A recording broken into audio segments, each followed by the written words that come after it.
Hi, Peter Boolkah here, and welcome to today's edition of the Transition Guy.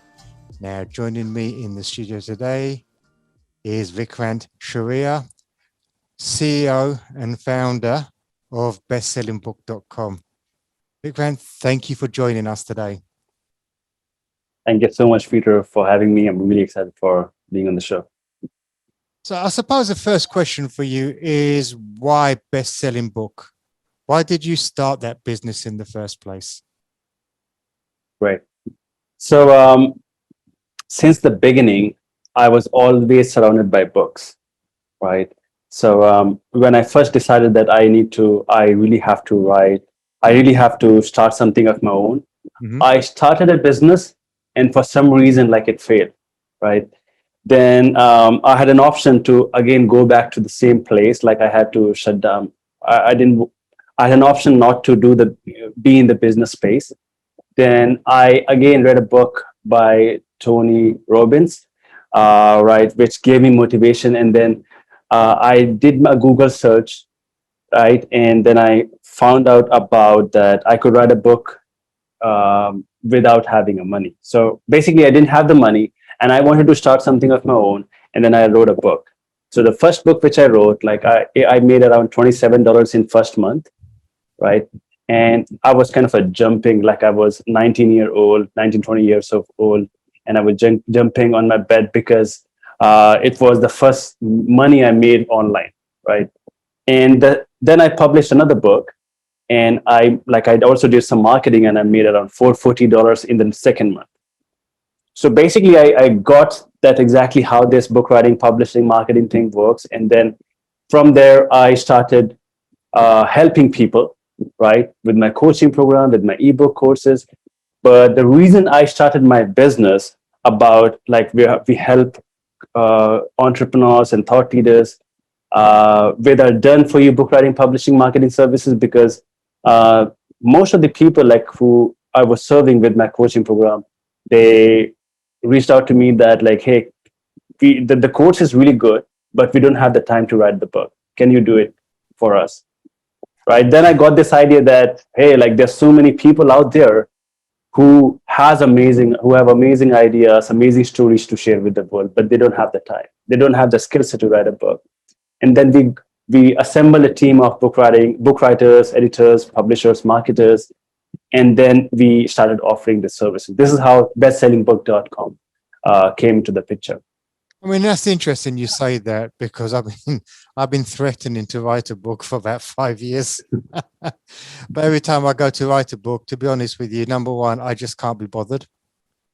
It really does. I mean, the thought of having a book excites me, but to actually write the book, no, doesn't. And I don't have, you know what? I don't have the time.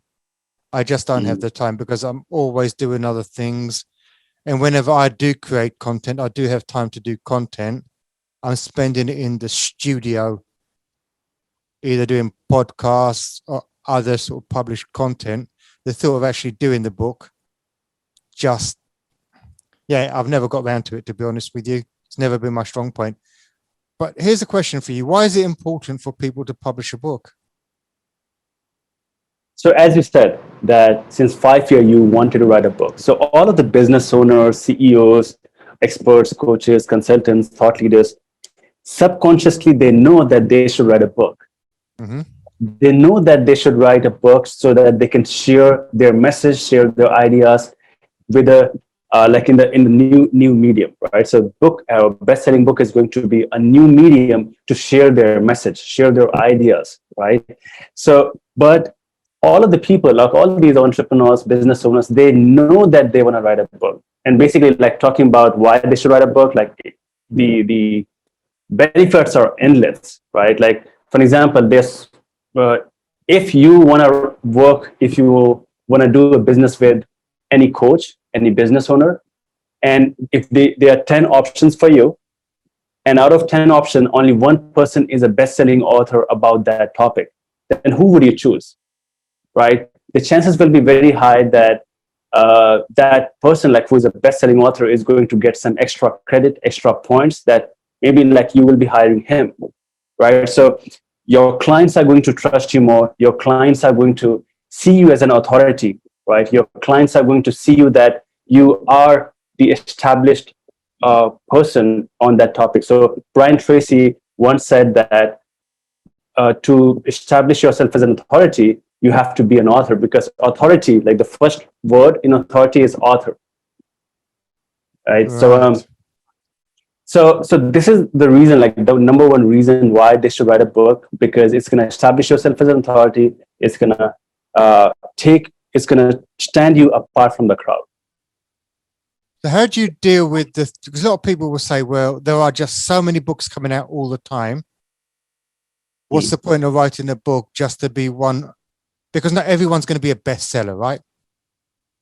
Not everyone's going to be that sort of Wall Street number one. So what do you say to those people that say, well, I'm not going to be number one, so what's the point of me writing a book?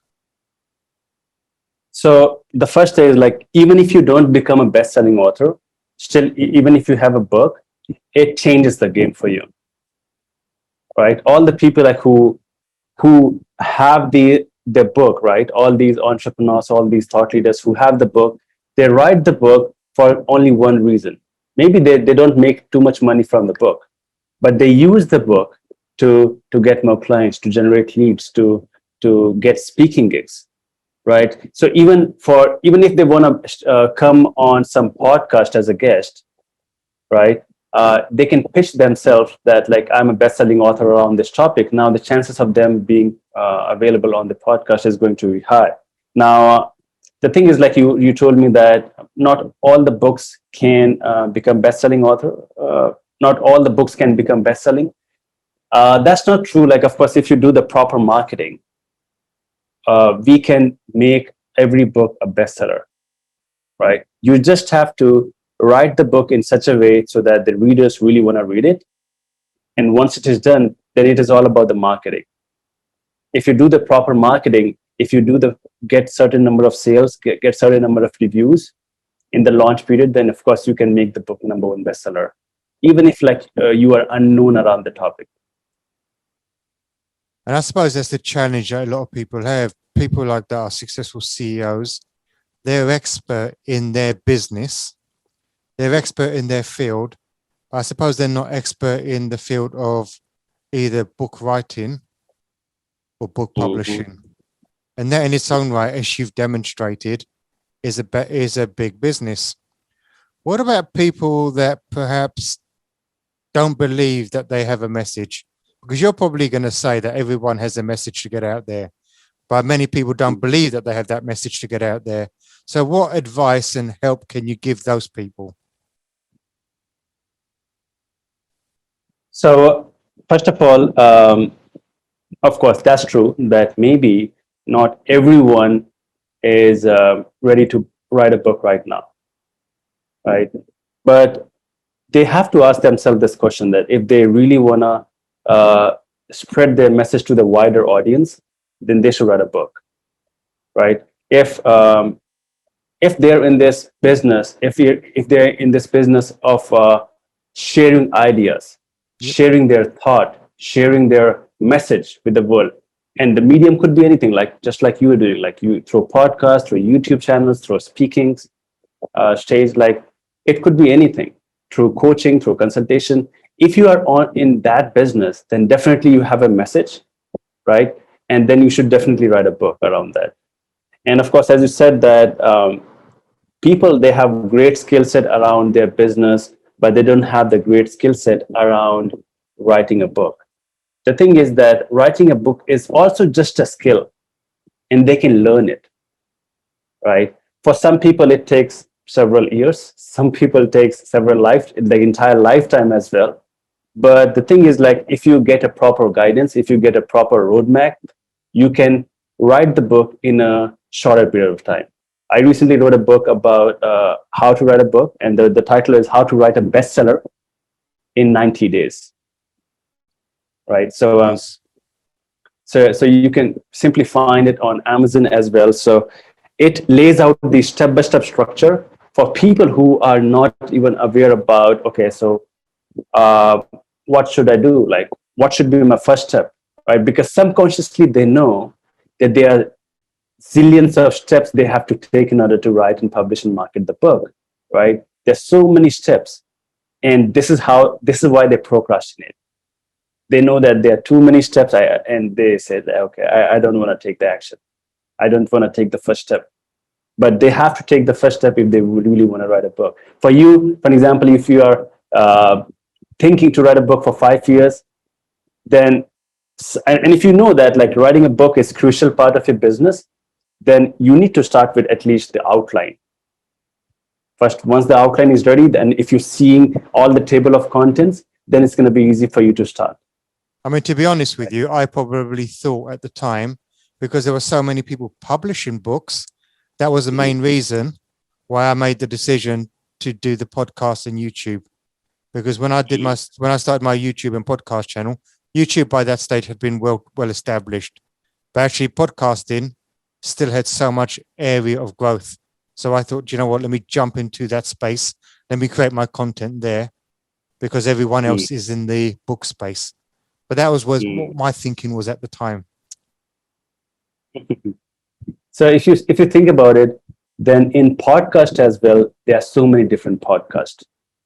There's so many competition on podcast as well, right? So over here, like it is all about the mindset shift. There are millions of books around there. It could be millions of books around the same topic, but still, if you are writing a book, there are billions of people who haven't written a book yet, which is taking you again, make you apart from stand you apart from the crowd.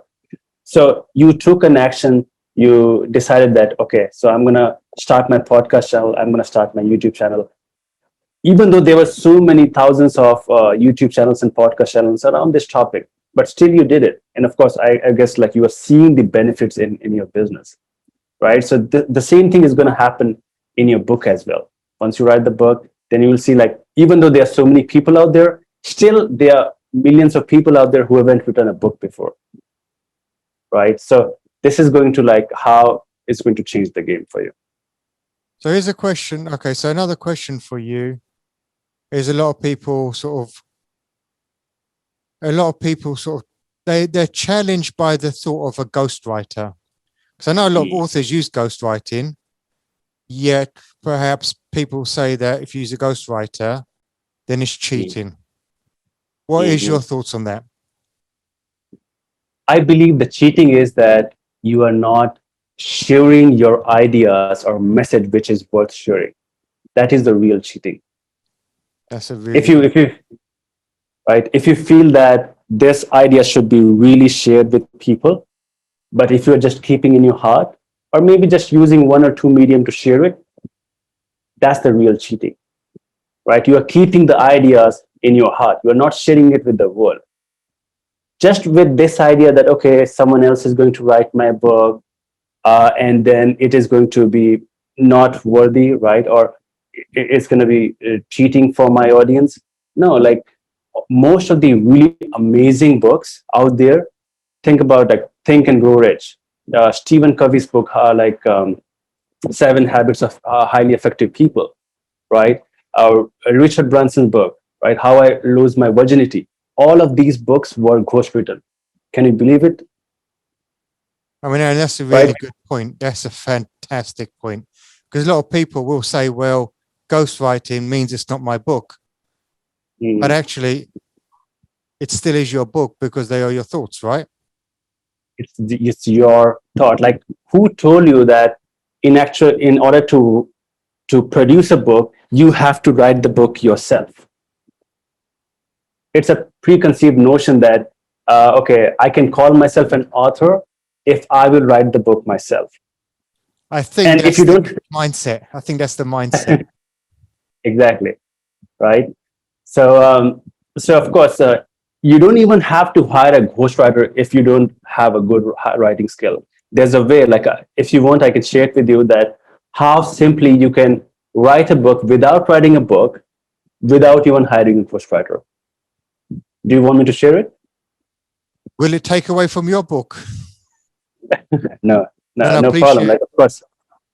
Sure. So the thing is, like, of course, most of the business owners, thought leaders, experts, coaches, they are really good at talking about their idea, but they are not really good at writing around that topic. So, for example, people can create YouTube channels. People can speak on stage, right, around the same idea, but they can't sit down and write around it.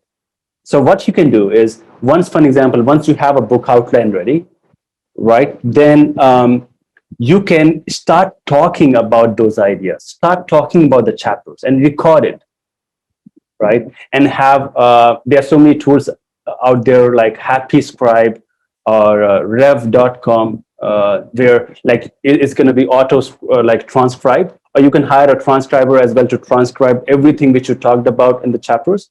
And then basically like 80% of the heavy lifting will be done. You just have to talk around the topic, right? For example, if once you have the outline ready or a table of content ready, means like you have the main ideas, then the sub ideas, then again the main ideas, then the sub ideas, and the main idea is going to be the chapter, and the sub ideas are going to be the sub chapters, right? So you can pick one sub chapter and start talking about it. Just keep on talking until you are done, and then have everything there. And then there's so many tools out there, or you can hire a transcriber who is going to write everything for you. And once it is ready, then you have 80% of the content ready. You just have to rearrange it or hire an editor to do those things for you. So basically now you are not hiring a ghostwriter, but still you are doing the main part. And that actually happens with the ghostwriting thing as well.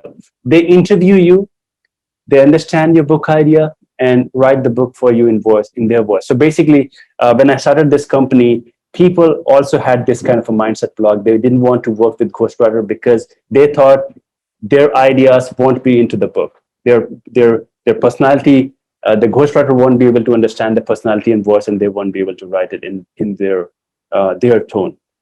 So that's why we have this new system which we have developed called angel writing, which completely changes the game.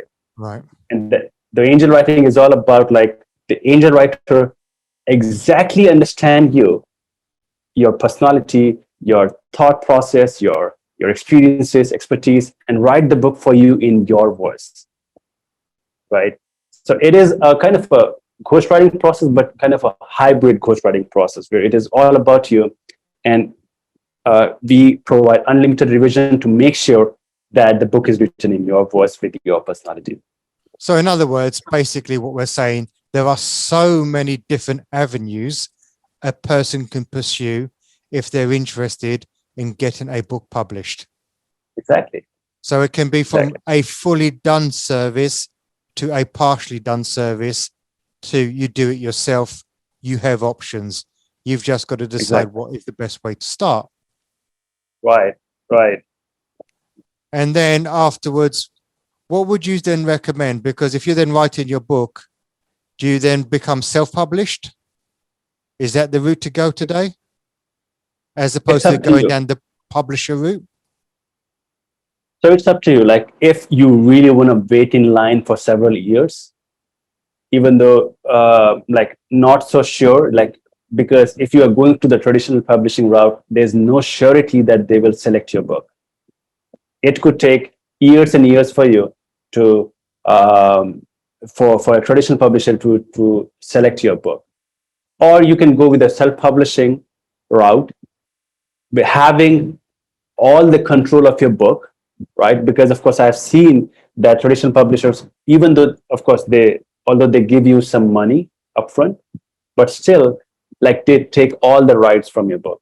Right. Now, after a year, if you want to make some changes in the book, again, you have to go to the traditional publisher, discuss with them. You can't make any changes in the book. You can't make changes in the book cover. You can't make changes in anything until like they say, right? And you have to do the marketing yourself. Like if you're doing the self-publishing or the traditional publishing, you will be the marketer.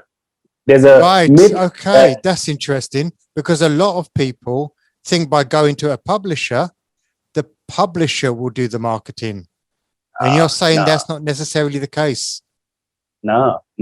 They can take care of the distribution part, but eventually you have to do the marketing yourself. That's really important to know. Because actually, a really great author that I know, Michael Bungay Stainer.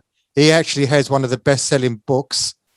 He is actually the number one authority in sort of the coaching industry. And he wrote a book called The Coaching Habits.